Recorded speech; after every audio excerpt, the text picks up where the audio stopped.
আমরা সবাই এই সংসারে সূর্যের মতো হয়ে উঠতে চাই, সূর্যের মতো তেজস্বী, প্রকাশময়, যশস্বী। সূর্যের মধ্যে এতটাই তেজ থাকে যে সবাই তার সামনে নত হয়ে থাকে।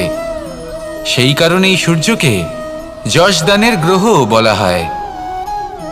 আমরা সবাই সূর্যের মতো উজ্জ্বল হতে চাই, কিন্তু তার জন্য সূর্যকে প্রত্যেক দিন জ্বলতে হয় এই সংসারে শুভ ভাব, পবিত্রতা নিয়ে আসার জন্য, প্রকাশ ছড়িয়ে দেওয়ার জন্য।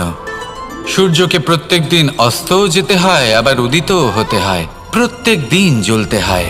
সূর্য একদিনের জন্য অবকাশ লাভ করেন না। আর যদি অবকাশ পেতেন তাহলে সূর্যকে আর সূর্য বলা হতো না, তাই না? সেই জন্য আপনি যদি সূর্যের মতো হয়ে উঠতে চান, সেই রকম উজ্জ্বল হতে চান, তেজস্বী হতে চান, তাহলে সূর্যের মতো জ্বলতে হবে, অর্থাৎ অগাধ পরিশ্রম করতে হবে।